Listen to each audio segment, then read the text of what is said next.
Le combat entre les ténèbres et la lumière est le combat d'une vie. C'est notre combat à la suite du Christ.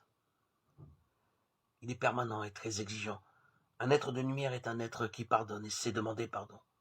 Plus il sait sa petitesse, plus largement il éclairera. Qui cherche des histoires à celui qui est humble? Personne. Un être de lumière est celui qui s'indigne de façon permanente, il n'accepte pas l'injustice. Alors, il est en marche pour tout combat. Il sait d'instinct la souffrance de l'autre. Et surtout, il essaie avec les moyens à sa portée d'y porter remède. Personne ne reste insensible à la main tendue quand tout s'écroule. C'est d'autant plus lumineux que le vide se fait toujours pour le perdant.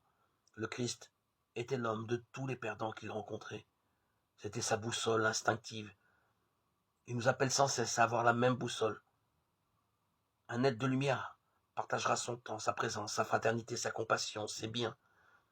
Il puisera sa force dans la vérité. Il sait que le Christ est la vérité. Aucune peur, aucune inquiétude avec lui. Cette foi-là renverse toute barrière de race, de religion, d'âge ou de classe sociale. Soyons des êtres de lumière.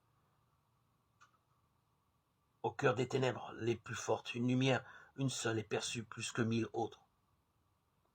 À moins de n'être une luciole, quoi qu'il arrive, quoi qu'il en coûte.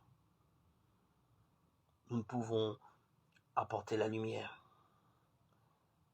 aussi petite soit-elle. Telles des lucioles, nous témoignons de la présence lumineuse du Christ dans le monde. Et ces petites lumières s'embraseront dans le cœur du Christ pour devenir des flammes, des flambeaux, attirant tous les hommes à notre Seigneur Jésus le Christ. Melech HaMashiach, Yeshua, Roi Messie.